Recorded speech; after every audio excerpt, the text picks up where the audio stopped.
Hello everyone. आज हम class 6 NCERT का 4th चैप्टर करेंगे। हिस्ट्री का 4th चैप्टर क्या है, क्या बताती है हमें किताबें और कब्रें। इस पूरे वीडियो में हम देखेंगे कि जो हमें बुक्स मिलती हैं, जो भी धार्मिक ग्रंथ है, जो कुछ भी ऐसे हमें अभिलेख मिलते हैं, शिलालेख मिलते हैं, जो कुछ भी, और जो कब्रें हैं उनके एविडेंस मिले हैं, उससे हमें क्या जानकारी मिलती है और क्या पता चलता है हमें इतिहास के बारे में। तो आइए शुरू करते हैं हमारा ये आज का चैप्टर। सबसे पहले यहाँ पर देखिए, जैसे कि हमने पिछले चैप्टर्स में भी देखा था कि इससे आपको आपको चैप्टर से कनेक्ट करने में आसानी होगी। तो देखिए, जैसे ही घंटी बजती है, शिक्षक ने छात्रों को अपने साथ आने के लिए कहा। आज वे पहली बार पुस्तकालय इट मीन्स लाइब्रेरी में जा रहे थे और वहाँ पर मैरी नाम की लड़की है, ये देखिए यहाँ पर उसका चित्र लगा है। उसने देखा कि पुस्तकालय में उसकी कक्षा से काफ़ी बड़ा था। जो लाइब्रेरी थी उसकी क्लासरूम से बहुत बड़ी थी और वहाँ किताबों के बहुत बड़े ढेर लगे थे, मतलब किताबें बहुत ज़्यादा थी, रैक बने हुए थे। कोने में एक अलमारी भी थी जो छोटी मोटी किताबों से भरी हुई थी। मैरी को एक अलमारी खोलने की कोशिश करते हुए जो उसकी टीचर है उसने देखा तो उस अलमारी में अलग अलग धर्मों से जुड़ी महत्वपूर्ण किताबें थीं, जो धार्मिक बुक्स थी उसमें। क्या तुम्हें मालूम है कि हमारे पास वेदों का भी एक संग्रह है। तो मैरी सोचने लगी कि वेद क्या है। तो आइए अब आगे हम भी देखते हैं कि वेद क्या है। देखिए, दुनिया के प्राचीनतम साहित्यिक स्रोतों में से एक हैं जो वेद हैं। प्राचीनतम साहित्यिक स्रोत क्या होते हैं कि जो साहित्यिक क्षेत्र में जिनको लिखा जाता है। तो वेद क्या है, हमने सुना ही है। वैसे तो हमें इतना तो पता है कि पुराने धार्मिक ग्रंथ हैं। वेद कितने हैं? 4 हैं। ऋग्वेद, सामवेद, यजुर्वेद और अथर्ववेद। सबसे पुराना वेद है ऋग्वेद, जिसकी रचना लगभग 3500 साल पहले हुई थी। जो सबसे पुराना ऋग्वेद है उसकी रचना कब हुई थी? 3500 साल पहले। ऋग्वेद में 1000 से ज़्यादा प्रार्थनाएं हैं। तो ऋग्वेद ग्रंथ में क्या मिलता है? प्रार्थनाएं लिखी हुई हैं जो 1000 से ज़्यादा हैं, जिन्हें सूक्त कहा गया है। जो प्रार्थनाएं हैं उन्हें ऋग्वेद में सूक्त कहा गया। सूक्त का मतलब क्या होता है कि अच्छी तरह से बोला गया, जो बिल्कुल अच्छी तरह से जिसे एक्सप्लेन किया गया, अच्छी तरह से बताया गया। ये विभिन्न देवी देवताओं की स्तुति में रचे गए हैं। इनमें 3 देवता बहुत महत्वपूर्ण हैं। तो ऋग्वेद में 3 देवताओं की स्तुति में जो प्रार्थनाएं हैं, सूक्त हैं, वो रचे गए हैं। कौन कौन से 3 देवता? अग्नि देवता, इंद्र देवता और सोम। अग्नि, इंद्र और सोम। अग्नि देवता नाम से ही पता चल रहा है कि आग के देवता हैं। इंद्र युद्ध के देवता हैं और सोम एक पौधा है जिससे एक खास पेय बनाया जाता है। सोम एक पौधा है जिससे एक खास पदार्थ बनाया जाता है। वैदिक प्रार्थनाओं की रचना ऋषियों ने की थी। जो वेदों में जो प्रार्थनाएं हैं उनकी रचना ऋषियों ने की थी। आचार्य विद्यार्थियों को इन्हें अक्षरों, शब्दों और वाक्यों में बांटकर सस्वर पाठ द्वारा कंठस्थ करवाते थे। जो आचार्य थे, इतिहास में आचार्य हैं, वो विद्यार्थियों को कैसे अक्षरों, शब्दों और वाक्यों में बांटकर इसे याद करवाते थे, बिल्कुल मौखिक करवाते थे। अधिकांश सूक्तों के रचयिता सीखने और सिखाने वाले पुरुष थे। तो ऐसा कहा जाता है कि इतिहास में जो सूक्त रचे हैं उनके ज़्यादा रचयिता एक सीखने वाले और सिखाने वाले दोनों ही पुरुष थे। लेकिन कुछ प्रार्थनाओं की रचना महिलाओं ने भी की हैं। सिर्फ पुरुष ही नहीं थे, कुछ ऐसी रचनाएं थी जिनकी रचना महिलाओं ने की है। ऋग्वेद की भाषा पाक संस्कृत या वैदिक संस्कृत कहलाती है। जो ऋग्वेद की भाषा है, ऋग्वेद में जो भाषाएं लिखी हुई हैं उसको पाक संस्कृत या वैदिक संस्कृत कहा जाता है। हम जो स्कूल में संस्कृत पढ़ते हैं उससे ये थोड़ी भिन्न है ये भाषा। जो वेदों की जो संस्कृत है और जो अभी स्कूल्स में संस्कृत कराई जाती है वो थोड़ी डिफरेंट है, उनमें कुछ अंतर है। तो देखिए, संस्कृत और बाकी भाषाएं क्या हैं। संस्कृत भाषा भैरोपिया यानी कि भारत और यूरोपीय भाषा परिवार का एक हिस्सा है। भारत और यूरोपीय भाषा परिवार का एक हिस्सा है संस्कृत भाषा।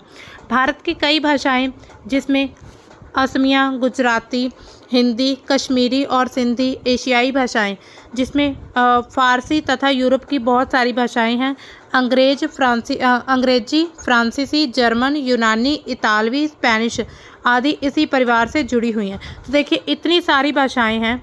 देखिए, यहाँ पर भारत की बहुत सारी भाषाएं हैं जो कि भारत यूरोपीय परिवार से जुड़ी हुई हैं और इसके अलावा यूरोप की भी बहुत सी भाषाएं हैं, जिसमें अंग्रेजी आती है, फ्रांसीसी, जर्मन है, यूनानी, इतालवी, स्पेनिश, ये भी इसी परिवार से जुड़ी हुई हैं। उन्होंने एक भाषा परिवार इसलिए कहा जाता है क्योंकि आरंभ में उनके कई शब्द एक जैसे थे। अगर शुरुआत में देखा जाए जब इस भाषा का यूज़ होने लगा तो इसके बहुत से वर्ड्स ऐसे थे जो बिल्कुल सेम थे, एक जैसे थे, तो इसीलिए इसको एक ही भाषा परिवार का हिस्सा माना जाता है। उदाहरण के लिए अगर हम देखें तो मात्र इट मीन्स संस्कृति का, इसका मतलब क्या होता है, माँ को हिंदी में माँ ही कहते हैं ना, मदर हो जाता है इंग्लिश में। तो देखिए मदर के माँ भी कहा जाता है और मातृ भी कहा, और मातृ कहाँ कहा जाता है, संस्कृत में, माँ हिंदी में और मदर इंग्लिश में।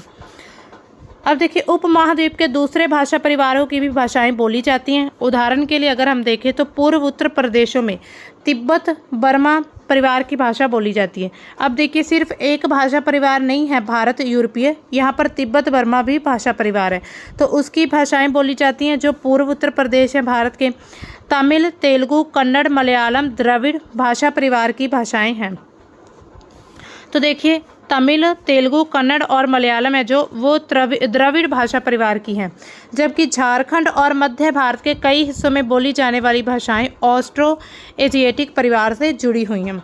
तो देखिए भारत में जितनी भी भाषाएं बोली जाती हैं वो सभी एक परिवार से नहीं जुड़ी हैं, वो अलग अलग परिवारों से जुड़ी हैं। जैसे कि पहले हमने देखा भारत यूरोपीय परिवार से जुड़ी हैं, फिर उसके बाद हमने देखा तिब्बत बर्मा परिवार से जुड़ी हुई हैं, उसके बाद द्रविड़ भाषा परिवार, फिर ऑस्ट्रो एशियाटिक परिवार से भी कुछ भाषाएं जुड़ी हुई हैं। हम जिन किताबों को पढ़ते हैं वे लिखी और छापी गई हैं। जो बुक्स हमारे पास आज अवेलेबल हैं उनको लिखा गया है और छापा गया है। ऋग्वेद का उच्चारण किया जाता था और श्रवण किया जाता था, ना कि पढ़ा जाता था। तो देखिए आज हम जो बुक्स होते हैं उसको क्या करते हैं, रीड करते हैं ना, कोई भी बुक है उसका जो टॉपिक है, कोई भी चैप्टर है, उसको हम लोग रीड कर लेते हैं। तो ऋग्वेद का जो उच्चारण होता था वो उच्चारण किया जाता था और उसको श्रवण सुना जाता था, उसको पढ़ा नहीं जाता था। रचना के कई सदियों के बाद इसे पहली बार लिखा गया था। जब इसकी रचना हुई तो इसको काफ़ी समय बाद इसे लिखा गया था, और इसे छापने का काम कब हुआ, करीब 200 साल पहले हुआ था, इसको छापा गया था। इतिहासकार ऋग्वेद का अध्ययन कैसे करते हैं, जो इतिहासकार हैं हमारे वो ऋग्वेदों की स्टडी कैसे करते हैं। इतिहासकार पुरातत्ववेताओं की तरह ही अतीत के बारे में जानकारी इकट्ठी करते हैं। जो हमारे इतिहास के बारे में जो भी इतिहासकार हैं वो जानकारी इकट्ठी करते हैं, लेकिन भौतिक अवशेषों के अलावा वे लिखित स्रोतों का भी अध्ययन उपयोग करते हैं। तो देखिए उन्हें कुछ ऐसे भी एविडेंस मिलते हैं, जैसे हमने पीछे भी देखा था चैप्टर्स में कि उन्हें कुछ बर्तन मिले हैं, उनके कुछ एविडेंस मिले हैं ना, कुछ खिलौने मिले हैं उनके एविडेंस, तो उनकी स्टडी करते ही करते हैं। लेकिन जो उन्हें लिखित स्रोत मिलते हैं, कुछ ग्रंथ मिल गए या कुछ ताड़ पत्रों पर कुछ लिखी हुई लिपि मिल गई या पांडुलिपि मिल गई, तो उनका भी अध्ययन करते हैं। ऋग्वेद के कुछ सूकत वार्तालाप के रूप में हैं, जैसे कि विश्वामित्र नामक ऋषि और देवियों के रूप में पूजित 2 नदियां व्यास और सतलुज के बीच एक संवाद का एक सूकत का अंश है। तो हमने देखा था कि ऋग्वेद में क्या होते हैं, सूकत होते हैं, जिसे अच्छी तरह से लिखा जाता है, अच्छी तरह से मतलब बताया जाता है, एक्सप्लेन किया जाता है। तो उसी के माध्यम से जो इतिहासकार हैं वो इन वेदों का अध्ययन करते हैं। यहाँ पर देखिए ये पांडुलिपि है, ऋग्वेद की पांडुलिपि। देखिए ये एक पेज है उसका, ये भोर्ज वृक्ष की जो शाल है उस पर लिखी गई ये पांडुलिपि है, कश्मीर में पाई गई थी। ये कश्मीर के एक पार्ट में पाई गई थी। 150 वर्ष पहले ऋग्वेद को सबसे पहली बार छापने के लिए इसका उपयोग किया गया था। तो देखिए ऋग्वेद को छापने के लिए ये भोर्ज वृक्ष की जो छाल थी उसको प्रयोग किया गया था। इसी पांडुलिपि को देखकर अंग्रेजी अनुवाद भी तैयार हुआ था, और यह पांडुलिपि पुणे महाराष्ट्र के एक पुस्तकालय में सुरक्षित है। तो अब अगर हम देखें ये पांडुलिपि कहाँ पर है, पुणे और महाराष्ट्र के एक जो लाइब्रेरी है उसमें सुरक्षित रखी गई है। अब देखिए जो सूकत हैं उनका एक यहाँ पर वर्णन किया गया है। विश्वामित्र और नदियों के बीच जो संवाद होता है ये ऋग्वेद में मिलता है, जिसके ज़रिए जो इतिहासकार है उनको अध्ययन करने में सहायता मिलती है। तो विश्वामित्र क्या कहते हैं, विश्वामित्र कहते हैं कि हे नदियों, अपने बछड़ों को चाटती हुई 2 दमकती गायों की तरह 2 फुर्तीले घोड़ों की चाल से पहाड़ों के नीचे आओ। इंद्र द्वारा दी हुई शक्ति से स्फूर्त तुम रथों की गति से सागर की ओर बह रही हो। तुम जल से परिपूर्ण और एक दूसरे में मिल जाना चाहती हो। तो देखिए ये विश्वामित्र ने कहा अब नदियाँ इसका क्या रिप्लाई करती हैं कि जल से परिपूर्ण हम देवताओं के बनाए रास्ते पर चलती हैं, एक बार निकलने पर हमें रोका नहीं जा सकता। हे ऋषि, तुम हमसे प्रार्थना क्यों कर रहे हो? तो देखिए, विश्वामित्र एक ऋषि हैं, तो वो प्रार्थना करते हैं नदियों से और नदियाँ उन्हें जवाब देती हैं कि हम अगर एक बार हमारा जो रास्ता है हम उस पर चलने लग जाएं तो हमें फिर नहीं रोका जा सकता। और ऐसा भी कहती हैं कि हम देवी देवताओं के जो रास्ते हैं, बताए हुए रास्ते, हम उन्हीं पर ही चलती हैं। तो अभी ऋषि क्या बोलते हैं कि हे बहनों, मुझ गायक की प्रार्थना सुनो। मैं रथों और गाड़ियों सहित बहुत दूर से आया हूँ। कृपा करके अपने जल को हमारे रथों और गाड़ियों की धुरियों को ऊपर उठाओ ताकि हम आसानी से उसे पार जा सकें।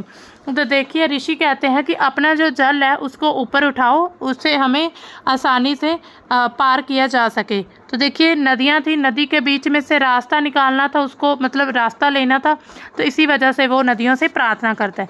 नदियाँ क्या कहती हैं? हम तुम्हारी प्रार्थना सुनेंगे जिससे तुम सब सुरक्षित उस पार जा सको। तो इसी तरह से नदियों और विश्वामित्र यानी कि ऋषि, उनके बीच जो भी संवाद होता है, जो भी बातचीत होती है, उसको यहाँ पर ऐसे दर्शाया गया। तो इतिहासकार क्या बताते हैं कि ये प्रार्थना उस क्षेत्र में रची गई होगी जब ये नदियाँ बहती हैं। तो देखिए, इससे क्या उन्हें क्या पता चलता है कि ये नदियाँ जहाँ बहती थी, ये प्रार्थना उसी क्षेत्र में है। वे ये भी कहते हैं कि जिस समाज में ऋषि रहते थे वहाँ घोड़े और गायों का बहुत महत्व दिया जाता था। तो देखिए, घोड़ों और गायों के लिए उन्होंने, रथ और अपने घोड़े के लिए उन्होंने प्रार्थना की थी, तो इसी से पता चलता है कि इनका भी बहुत महत्व था। इसलिए नदियों की तुलना घोड़ों और गायों से की गई है। हाँ देखिए, ऋग्वेद की प्रार्थनाओं में अन्य दूसरी नदियाँ, खास करके सरस्वती, सिंधु और उसकी सहायक नदियों का भी जिक्र मिलता है। गंगा और यमुना का उल्लेख सिर्फ एक बार किया गया है। तो देखिए, गंगा और यमुना नदी का उसका जो वर्णन सिर्फ एक बार किया गया है।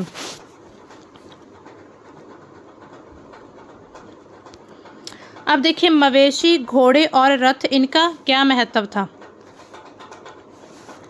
ऋग्वेद में मवेशियों, बच्चों, खास करके पुत्रों और घोड़ों की प्राप्ति के लिए प्रार्थनाएं की जाती थी। तो देखिए, मवेशियों के लिए भी प्रार्थनाएं होती थी और पुत्रों की प्राप्ति के लिए और घोड़ों की प्राप्ति के लिए। घोड़ों को लड़ाई में रथ खींचने के काम में लाया जाता था। इन लड़ाइयों में मवेशी जीतकर लाए जाते थे। तो देखिए, घोड़ों को कहाँ यूज़ किया जाता था? लड़ाई में रथ खींचने के लिए, और जो लड़ाई होती थी उसमें मवेशी जीते जाते थे। लड़ाइयाँ वैसे ज़मीन के लिए भी लड़ी जाती थी जहाँ अच्छे चारागाह हो, जहाँ पर जौ जैसी जल्दी तैयार हो जाने वाली फसलों को उपजाया जा सकता। कुछ लड़ाइयाँ पानी के स्रोतों और लोगों को बंदी बनाने के लिए भी लड़ी जाती थी। लड़ाइयाँ के अपने अपने कारण होते थे। जब जितनी भी लड़ाइयाँ होती थी, कुछ लड़ाइयाँ ज़मीन की वजह से लड़ी जाती थी कि ज़मीन के लिए लड़ाई होगी। आज भी अगर हम देखें तो ज़मीन की वजह से क्या हो जाता है, आपस में दो लोग या तो जो परिवार होते हैं वो लड़ जाते हैं कि ये ज़मीन हमारी है, ये हमारी है। तो उस समय पर भी ये लड़ाइयाँ ज़मीन की वजह से होती थी। ज़मीन जहाँ पर अच्छे चरगाह होते थे और जहाँ पर जौ जैसी जल्दी तैयार हो जाने वाली फसलों को उपजाया जा सकता हो, उसी ज़मीन के लिए लोग लड़ते थे। कुछ लड़ाइयाँ पानी के स्रोतों के लिए और लोगों को बंदी बनाने के लिए भी लड़ी जाती थी। तो कुछ लड़ाइयाँ क्यों होती थी कि पानी के स्रोत, कि ये पानी का स्रोत मेरा है। मान लीजिए जहाँ पर कुआं है, अब कोई एक पर्सन यहाँ से आया, कोई एक शासक यहाँ से आया, एक यहाँ से आया, अभी दोनों फिर आपस में कहने लगे ये कुआं मेरा है तो ये कुआं मेरा है। तो इसी तरह जो पानी के स्रोत थे उनकी वजह से भी लड़ाइयाँ शुरू हो जाती थी। और लोगों को अगर कोई कैद कर लेता था तो उसकी वजह से भी लड़ाइयाँ हो जाती थी। युद्ध में जीते गए धन का कुछ भाग सरदार रख लेते थे। जो ये युद्ध होते थे, लड़ाइयाँ, इसका जो भी धन मिलता था, जो भी हिस्सा होता था, उसका कुछ भाग कौन? सरदार रखते थे और कुछ हिस्सा पुरोहितों को भी दिया जाता था। अब देखिए, इससे हम ये जान सकते हैं कि पुरोहितों का बहुत महत्व था कि उनको भी लड़ाई में एक हिस्सा दिया जा रहा है। जो भी धन था उसका एक हिस्सा मिल रहा है। हालांकि पुरोहितों ने कोई योगदान नहीं दिया लड़ाई में। शेष धन आम लोगों में बांट दिया जाता था, जो नॉर्मल लोग होते थे, और कुछ धन यज्ञ करने लिए भी प्रयुक्त होता था। तो देखिए, उस समय पर भी पूजा पाठ और यज्ञ बहुत ज़्यादा किए जाते थे। यज्ञ की आग में आहुति दी जाती थी। ये आहुतियाँ देवी देवताओं को दी जाती थी। घी, अनाज और कभी कभी जानवरों की भी आहुति दी जाती थी। बिल्कुल जैसे आज हो रहा है ना, तो जो आज है वो भी सारा कुछ इतिहास से ही सीखा गया है, तभी आज वैसे का वैसे चल रहा है। अगर यज्ञ होते हैं तो आज भी उसमें आहुति दी जाती है। ऐसा माना जाता है कि देवी देवताएं होते हैं, जैसे अग्नि देवता है तो उनको आहुति दी जाती है। अधिकांश पुरुष इन युद्धों में भाग लेते थे। कोई स्थायी सेना नहीं होती थी, लेकिन लोग सभाओं में मिलते जुलते थे। वे युद्ध और शांति के विषय में सलाह मशवरा करते थे। वे ऐसे लोगों को अपना सरदार चुनते थे जो बहादुर और कुशल योद्धा हों। तो देखिए, कोई सेना नहीं होती थी। जब उस समय लड़ाइयाँ होती थी तो कोई ऐसी सेना नहीं होती थी कि एक सेना यहाँ से आई, एक सेना की टुकड़ी यहाँ से आपस में लड़ पड़े। नहीं, सेना नहीं होती थी। वो ऐसे ही बिना लोगों के लिए, मतलब कुछ लोग इधर हो गए, कुछ लोग उधर हो गए, वो आपस में लड़ते थे। और जो फिर क्या होता था, इसके लिए सभा जो होती थी, एक सभा बनाई जाती थी। सभा में बैठकर सभी आपस में सलाह मशवरा करते थे कि हमें कैसे लड़ना है। तो अभी क्या होता है कि जो सेना होती है उसको ट्रेनिंग दी जाती है कि आपको ऐसे लड़ना है, ऐसे करना है ना। जब दुश्मन आए तो ऐसे बिल्कुल बंदूक निकालनी है या ऐसे करना है। जब वो लोग, जब उन्हें लगे कि हम अभी शांत हैं तो अभी आपको हमला करना है, तो इसी तरह। तो लेकिन उस समय क्या होता था, लड़ाई के लिए एक सभा बनाई जाती थी लड़ाइयाँ करने के लिए, कि एक जैसे पंचायत में लोग बैठकर आपस में जो भी डिस्कशन करते, वैसे ही सभा बनाई जाती थी और युद्ध और शांति के विषय में जो भी डिस्कशन होती थी वो किया जाता था। वहाँ ये ऐसे लोगों को सरदार, और जो लोग सरदार होते थे, जो लड़ाई के सरदार होते थे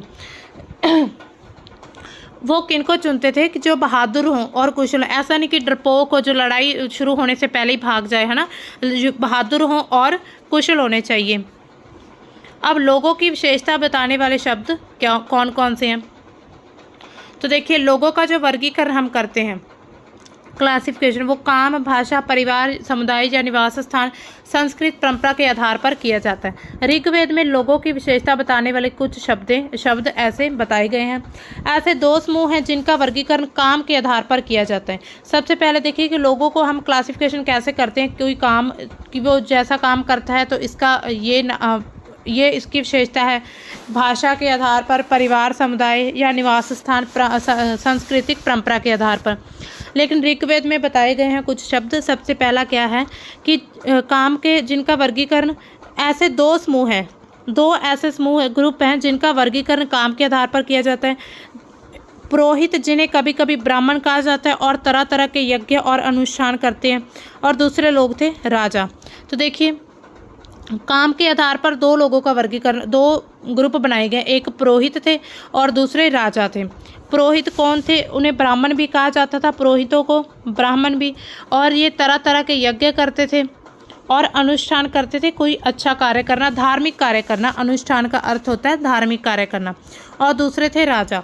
ये राजा वैसे नहीं थे जिनके बारे में हमने पढ़ा था। ये ना तो बड़ी बड़ी राजधानी और महलों में रहते थे।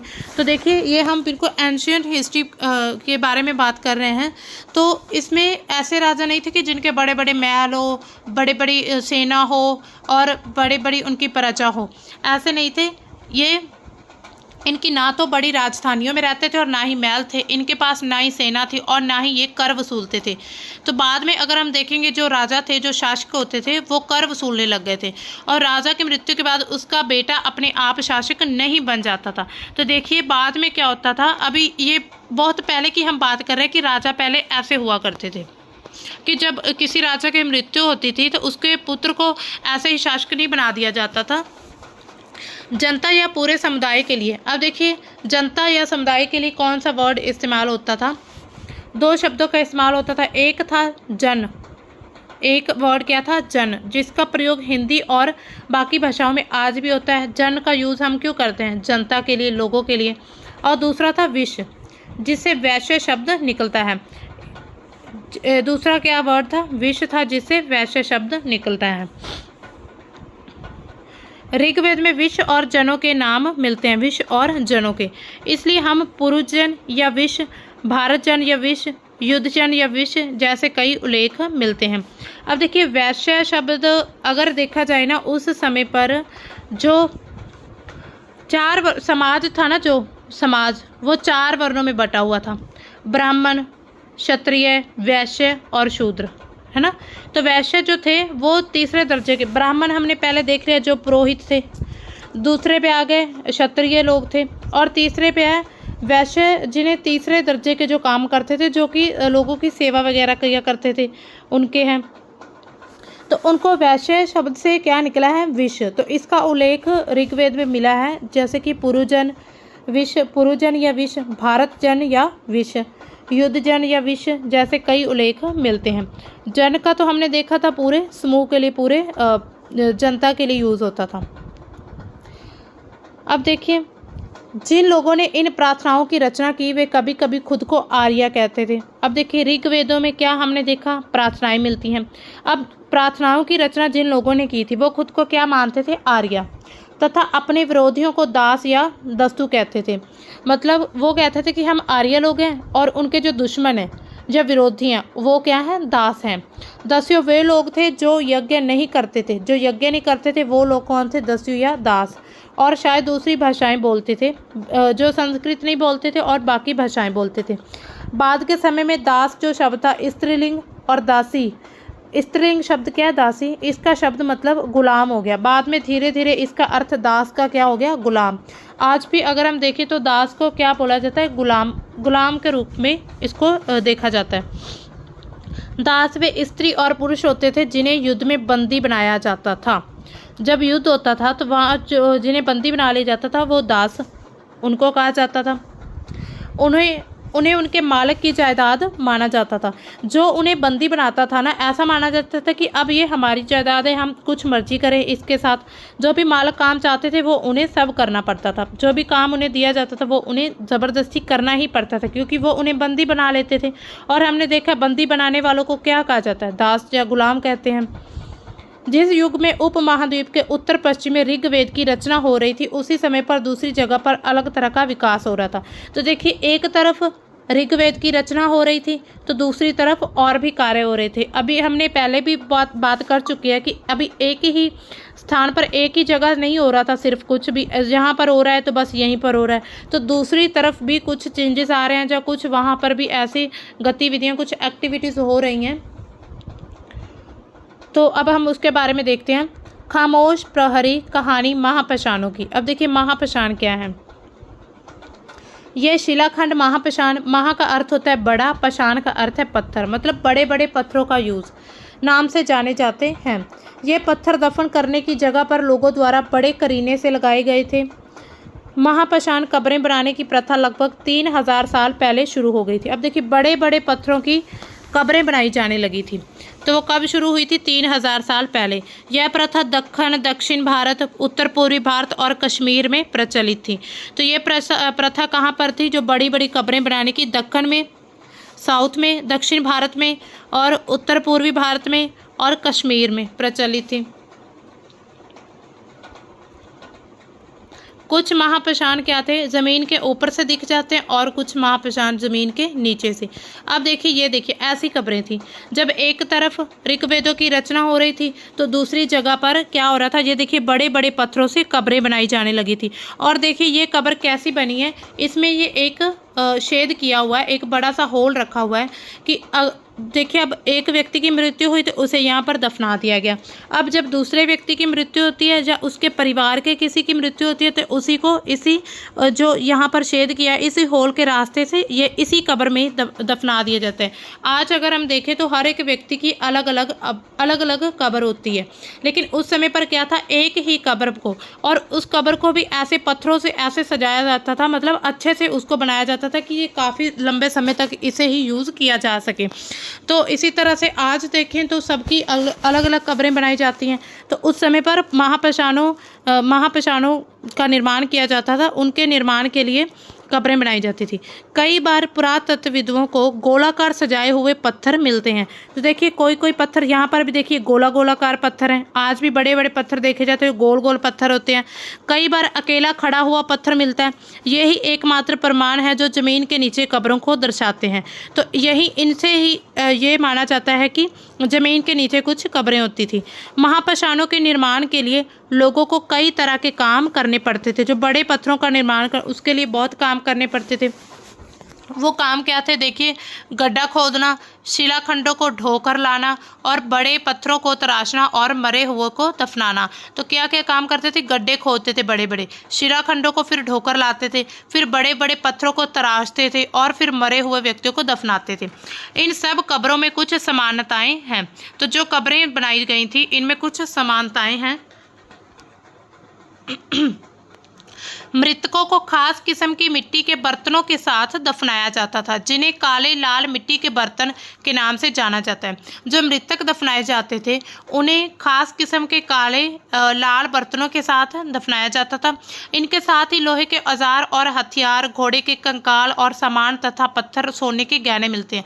हमने पहले देखा था कि हड़प्पा सभ्यता में कुछ ऐसी कब्रें मिली हैं जहाँ पर लोगों के साथ सामान भी मिला है, और वो सामान क्या था, कई ऐसी जगहें भी मिली हैं जहाँ पर उनके साथ किसी मवेशियों के कोई कंकाल मिले हैं, जानवरों की हड्डियों के कंकाल। तो ऐसा माना जाता था कि उस समय पर लोगों की ये मान्यता थी, उनकी आस्था थी कि मृत्यु के बाद भी एक दुनिया होती है। अगर कोई व्यक्ति किसी की मृत्यु हो जाती है तो वो किसी दूसरी दुनिया में चला जाता है, तो उस दुनिया में उसे रहने के लिए, उसे खाने पीने के लिए उसे सामान दिया जाता था और वो कब्र में दफना दिया जाता था। यहीं पर कब्रों के साथ और क्या मिलता है, लोहे के औजार भी मिलते हैं, हथियार। हो सकता है वो लोग औजारों को उनके साथ रखते हो कि अगली जो दूसरी दुनिया उसमें यूज़ कर लेंगे। घोड़े के कंकाल मिलते हैं कि जो उनका घोड़ा था, या हो सकता है ऐसा कि जो उन्हें बहुत प्रिय घोड़ा था वो उसके साथ दफना दिया जाता है। और बाकी कंकाल और सामान मिलता है, पत्थर और सोने के गहने भी मिलते हैं इन कब्रों में से। तो देखिए उस समय पर लोगों की मान्यता अपनी अपनी थी। हम बिल्कुल एग्जैक्ट नहीं बता सकते कि उस समय लोग क्या सोचकर ये सब कुछ दफनाते होंगे। हो सकता है वो उनके प्रियजन रहे हों, मतलब उनको बहुत ही ज़्यादा उन्हें वो प्यार करते हो जानवरों से, तभी उनके साथ जब उनकी मृत्यु उनके साथ दफना दिया जाता हो। या फिर हो सकता है कि जैसा हमने देखा कि उनकी ऐसे मानना था कि मृत्यु के बाद भी एक जीवन है, तो उस जीवन में उन्हें अलग अलग वस्तुओं की ज़रूरत हो और उन्हें आसानी हो हर एक वस्तुओं को यूज़ करने में, इसलिए उन्हें वहाँ उसके साथ सामान दफना दिया जाता था। तो कोई किसी भी मतलब उनके अपने मोटिव क्या थे हम बिल्कुल सही तरीके से नहीं बता सकते स्पष्ट तौर पर। यहाँ पर देखिए कब्र के बारे में ये बताया गया है कि महापाषाण को ताबूत शावाधान शिष्ट कहा जाता है। जो यहाँ अब देखिए ताबूत क्या होते हैं, जो लकड़ी के बनते आजकल तो, लेकिन उस समय पत्थरों के ये ताबूत बनाए जाते थे और इसे शिष्ट कहा जाता था। इसमें एक बड़ा पोर्ट होल यानी कि बड़ा सुराख है जो शायद पत्थरों से बने हुए कमरों में जाने का रास्ता था। तो देखिए ऐसा भी हो सकता है, यहाँ देखिए ये जो होल है, हो सकता है ये कमरों में जाने का रास्ता हो, और हो सकता है कि इसके साथ जब पहले बात की, जब एक ही परिवार के बहुत सारे लोग एक समय तो अब मरेंगे नहीं है ना, अलग अलग समय पर मरेंगे, तो क्या होगा कि जब एक व्यक्ति की मृत्यु हुई तो उसे यहाँ पर दफना दिया गया। अब उसी के परिवार के दूसरे व्यक्ति की मृत्यु तो एक एक करके इसी होल के रास्ते से उन्हें यहाँ पर दफनाते होंगे। तो ये पत्थरों से उस समय कब्र बनाई जाती थी। अब देखिए महापाषाणों कब्रों से मिले लोहे के सामान। जो महापाषाण कब्र है वहाँ पर हमें लोहे का सामान भी मिला है। देखिए ये देखिए कुछ ऐसा है ना, ये कुंडी सी टाइप बना हुआ है। ये देखिए यहाँ पर घोड़े के लिए बनाई गई, ये घोड़े के सामान के लिए, जो घोड़े के है ना, घोड़े के ऊपर चढ़ने के लिए जो पैर रखने वाला होता है ना, उसके लिए ये मिला है। और कुल्हाड़ियाँ मिली हैं। यहाँ पर देखिए ये कुल्हाड़ियाँ हैं, देखने में तो ये कुछ चप्पल सी टाइप लग रही हैं लेकिन ये कुल्हाड़ियाँ ही हैं। और ये नीचे एक कटार मिली है। देखिए ये तलवार है, जो ये भी हमें लोहे की तलवार मिली है। ये कुछ ऐसे एविडेंस है जिनका अध्ययन करके इतिहासकार इतिहास के बारे में पता लगाते हैं। अब देखिए लोगों की सामाजिक असमानताएं कैसी थी, उनके बारे में कैसे पता चलता है कि लोगों की जो अलग अलग समाज में रहते थे उनकी बीच क्या क्या समानताएं थी और क्या क्या उनमें डिफरेंस होते थे। पुरातत्वविद मानते हैं कि कंकाल के साथ पाई गई चीज़ें मरे हुए व्यक्ति की ही रही होंगी। तो देखिए जो चीज़ें थी कंकालों के साथ, जो व्यक्ति की कंकालों के साथ हमें चीज़ें मिलती हैं, तो आर्कियोलॉजिस्ट क्या बोलते हैं कि जो ये चीज़ें हैं वो जो व्यक्ति मर गया था उसकी थी। कभी कभी एक कब्र की तुलना में दूसरी कब्र में ज़्यादा चीज़ें मिलती हैं। तो देखिए कब्रें अलग अलग होती थी, तो कभी ऐसा लगता है कि एक कब्र में कम चीज़ें और दूसरे में ज़्यादा हैं। यहाँ एक व्यक्ति की कब्र में 33 सोने के मनके और शंख पाए गए हैं। एक ऐसे एविडेंस मिले हैं जहाँ एक कब्र में देखिए अब 33 सोने के मनके और एक शंख और कुछ शंख पाए गए। दूसरे कंकालों के पास सिर्फ कुछ मिट्टी के बर्तन ही पाए गए हैं। यह दफनाए गए लोगों की सामाजिक स्थिति और भिन्नता को दर्शाता है। कुछ लोग अमीर थे तो कुछ लोग गरीब थे, कुछ लोग सरदार थे तो कुछ अनुयायी थे। तो देखिए ये जो सामान मिला है ना कब्रों के साथ, उसके आधार पर भी हम देख सकते हैं कि जो व्यक्ति थे जो उनका जो सामाजिक स्थिति थी वो अलग थी। जो अच्छे घर के लोग थे, जो अमीर थे, जैसे पुरोहित, ब्राह्मण या बड़े बड़े राजा थे, तो उनके साथ उनके कब्रों के साथ क्या सामान मिले? सोने के मनके मिले, या शंख मिले, कीमती सामान, बहुमूल्य सामान मिला। लेकिन जो आम लोग थे उनके साथ क्या मिला है? मिट्टी के बर्तन मिले हैं और कुछ उनके साथ जानवरों के भी कंकाल मिले हैं। तो ये जो दफनाए गए लोगों से ना इनके साथ जो सामान मिलता है उसी से भी सामाजिक भिन्नता को दर्शाया जाता है। और कुछ लोग अमीर थे तो कुछ गरीब भी थे। अब देखिए कुछ कब्रगाहें खास परिवारों के लिए थी या नहीं। अब देखिए हमने पहले भी बात कर चुके हैं, लेकिन फिर भी देख लेते हैं कि कभी कभी महाप्रसादों में एक से अधिक कंकाल मिलते हैं। ये वह दर्शाते हैं कि शायद एक ही परिवार के लोगों को एक ही स्थान पर अलग अलग समय पर दफनाया गया था। अब देखिए एक ही कब्र में एक ही बहुत ज़्यादा मिले हैं, लेकिन अब इतना तो है नहीं कि सभी लोग एक साथ मर गए हों। तो उन सभी को जो लोग एक परिवार के थे उनको सभी को एक ही कब्र में दफनाया जाता था। ऐसे स्थान पर गोलाकार लगाए गए पत्थर या चट्टान चिन्हों का काम करते थे, जहां लोग आवश्यकता अनुसार शवों को दोबारा दफनाने आ सकते थे। तो अब देखिए जो कब्र होती थी, मान लीजिए ये कब्रिस्तान है, यहाँ पर इतनी सारी कब्र है। अब इसमें कैसे पता चलेगा कि ये हमारे परिवार की कब्र है? तो यहाँ पर कुछ चिन्ह लगाए जाते थे, गोलाकार पत्थर लगाए जाते थे, चिन्ह लगाए जाते थे कि ये इस परिवार की कब्र है। आगे से अगर इस परिवार को कोई व्यक्ति मरेगा तो उसको इस कब्र में ही दफनाएंगे। तो ऐसे उनकी ज़रूरत के अनुसार जितने भी जो शव होते थे उनको दोबारा दफना सकते थे। अब देखिए इनाम गांव के एक विशिष्ट व्यक्ति की कब्र। यहाँ पर एक इनाम गांव में एक विशिष्ट एक व्यक्ति की कब्र मिली है, उसका अध्ययन किया गया है।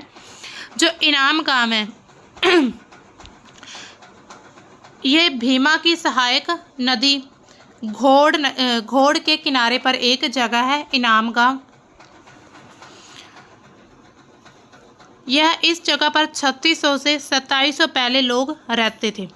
तो इनाम गांव जगह पर 3600 से पहले 2700 लोग रहते थे। अभी ये इनाम गांव कहाँ पर है? जो भीमा की सहायक नदी घोड़ है उसके किनारे पर है। यहाँ वयस्क लोगों को गड्ढे में सीधा लिटाकर दफनाया जाता था। उनका सिर उत्तर की ओर होता था और कई बार उन्हें घर के अंदर ही दफनाया जाता था। अब देखिए लोगों की धारणा या उनकी आस्था, उनकी मान्यता के अनुसार दफनाने के तरीके भी अलग अलग थे। देखिए यहाँ पर लोगों को क्या होता था, जो वयस्क लोग होते थे उन्हें, जो बुजुर्ग लोग थे उन्हें गड्ढे में सीधा लटाया जाता था, बिल्कुल सीधा। और उनका सिर कहाँ पर होता था? उत्तर की तरफ होता था, जहाँ पर नॉर्थ डायरेक्शन है वहाँ। कई बार उन्हें घर के अंदर दफनाया जाता था। ऐसे बर्तन जिनमें शायद खाना और पानी हो दफनाए गए शव के पास रख जाते थे। अब देखिए कुछ ऐसे बर्तन भी मिले जिसमें खाना और पानी होता था और जो मृतक शरीर था उनके पास रख दिए जाते थे। एक आदमी को 5 कमरों वाले मकान के आंगन में और 4 पैरों वालों मिट्टी के एक बड़े से संदूक में दफनाया गया था। अब देखिए ये जो कब्र मिली है हमने देखा था कि कई बार किसी को घर में ही दफना दिया जाता था। तो एक आदमी को 5 कमरों वाला जो मकान है उसके आंगन में, ये देखिए 5 कमरों वाला मकान है, ये देखिए मान लीजिए यहाँ 5, उसके आंगन में यहाँ पर, और 4 पैरों वाले मिट्टी के एक बड़े से संदूक में। तो देखिए मिट्टी के संदूक होते थे उस समय पर, तो मिट्टी के संदूक में उसे दफनाया गया था। और बस्ती के बीच में बसा यह घर गांव का सबसे बड़े घरों में से एक था। तो सबसे बड़े बड़े घर थे ना, जो जिन्हें अमीर भी कह सकते हैं, बड़े घर थे, उनमें से एक घर में मिट्टी के संदूक था जो उसमें किसी मृत व्यक्ति को दफनाया गया है। इस घर में एक अनाज का गोदाम भी था और शव के पैर मुड़े हुए थे। तो देखिए ये कुछ ऐसे बिल्कुल ऐसे कंकाल मिलते हैं जिनसे अध्ययन किया गया ये सारा कुछ। अब देखिए कंकालों का अध्ययन हमें क्या बताता है कि कंकालों के अध्ययन से हमें क्या पता चलता है। छोटे आकार के आधार पर एक बच्चे के कंकाल को आसानी से पहचाना जा सकता है, लेकिन एक बच्चे और बच्ची के कंकाल के बीच कोई बड़ा फर्क नहीं होता है। अब देखिए उस समय पर क्या होता था कि देखिए छोटे कंकाल को तो आसानी से हम पहचान सकते बच्चे का है, लेकिन अब उसमें लड़की है या लड़का ये बिल्कुल पहचानना मुश्किल है। कभी कभी लोग कंकाल के साथ मिले सामानों के आधार पर इसका अंदाज़ा लगाते हैं कि जो कंकाल के साथ सामान मिला है ना, उसके आधार पर अंदाज़ा लगता है। यदि उदाहरण के लिए किसी कंकाल के साथ गहने मिलते हैं तो उसे महिला का कंकाल, लेकिन ऐसी समझ के साथ समस्याएं भी हैं। अक्सर पुरुष भी तो आभूषण पहनते थे। अब देखिए, किसी कंकाल में मान लीजिए एक छोटा कंकाल मिला है, उसके साथ कुछ गहने मिले हैं। अब कुछ लोग तो कहेंगे ये लड़की का कंकाल है, लेकिन अगर हम सोचें कि उस समय की, हम जिस समय की बात कर रहे हैं ना, उस समय पर जो पुरुष थे ना वो भी गहने पहना करते थे, तो अक्सर पुरुष भी तो आभूषण पहनते तो इस समय इन्हें पहचानना मुश्किल हो जाएगा। तो देखिए, कंकाल का लिंग पहचानने का बेहतर तरीका क्या है कि उसकी हड्डियों की जांच की जाए, क्योंकि महिलाएं बच्चों को जन्म देती इसलिए उनका कटी प्रदेश या कूला पुरुषों से ज़्यादा बड़ा होता है। तो देखिए, अब उनको, महिलाओं को उनकी हड्डियों से पहचाना जा सकता है। ये समझ कंकाल के आधुनिक अध्ययन पर आधारित है। अगर हम मॉडर्न स्टडी, मतलब मॉडर्न स्टडी जो चल रही है आज समय, आधुनिक अध्ययन, तो ये कंकालों को मॉडर्न स्टडी के आधार पर भी उनको पहचाना जा सकता है। आज से लगभग 2000 साल पहले चरक नाम के प्रसिद्ध वैद्य होते थे। एक वैद्य थे, प्रसिद्ध वैद्य, उनका नाम क्या था? चरक। उन्होंने चिकित्सा शास्त्र पर चरक संहिता नाम की एक किताब भी लिखी थी। वे कहते हैं कि मनुष्य के शरीर में 360 हड्डियां होती हैं। आधुनिक शरीर के अनुसार क्या कहते हैं कि 206 हड्डियां होती हैं। 206 हड्डियों से काफ़ी ज़्यादा है। चरक ने अपनी गिनती में दांत, हड्डियों के जोड़ और कार्टिलेज को जोड़कर संख्या बताई थी। अब देखिए, जो उस समय के जो वैद्य थे उन्होंने बताया कि शरीर में 360 हड्डियां होती हैं। अब देखिए, जो पुरानी स्टडी थी ना, जब उस समय पर लोग स्टडी करते थे, और जो आधुनिक स्टडी है, जो आज की स्टडी है, उसमें ज़मीन आसमान का फ़र्क है। तो ऐसा माना जाता है कि जो 360 हड्डियाँ बताई गई हैं ना, उसमें दांत की जो हड्डियां वो भी, और हड्डियों के जो जोड़ है और कार्टिलेज, उन सभी को जोड़कर 360 बताया गया है। इनाम गांव के लोगों के काम धंधे क्या थे? अब इनाम गांव लोग, जहां पर हमें एक विशिष्ट खबर मिली है, अब वहां के लोगों के जो काम क्या थे, वो क्या काम करते थे? इनाम गांव में पुरातत्वविदों को गेहूं, जौ, चावल, दाल, बाजरा, मटर, तिल के बीज मिले हैं। तो देखिए, जो आर्कियोलॉजिस्ट उन्हें क्या मिला? गेहूं मिला है, जौ मिला है, चावल, दाल, बाजरा, मटर, तिल, तो और कई जानवरों की हड्डियां भी मिली हैं। कई हड्डियों पर काटने के निशान से ये अंदाजा होता है कि लोग इन्हें खाते होंगे। तो कुछ ऐसी हड्डियां मिली हैं कि जिन्हें काटने के निशान जिन पर मिले हैं, और ऐसा माना जा रहा है कि लोग इन्हें खा लेते होंगे। गाय, बैल, भैंस, बकरी, भेड़, कुत्ता, घोड़ा, गधा, सुअर, सांबर, चितकबरा, हिरण, कृष्ण मृग, खरहा, नेवला, चिड़िया, घड़ियाल, कछुआ, केकड़ा, मछली की हड्डियां भी पाई गई हैं। अब देखिए, इन सभी की हड्डियां भी मिली हैं। ऐसे साक्ष्य मिले हैं कि बेर, आंवला, जामुन, खजूर और कई तरह की रस भरियाँ भी इकट्ठी की जाती थी। तो उस समय पर कुछ कुछ फ्रूट भी थे, जैसे बेर, आंवला, जामुन भी था, खजूर भी था, और कई तरह की जो रस भरी होती है वो भी हड्डियाँ थी, वो भी इकट्ठी की जाती थी।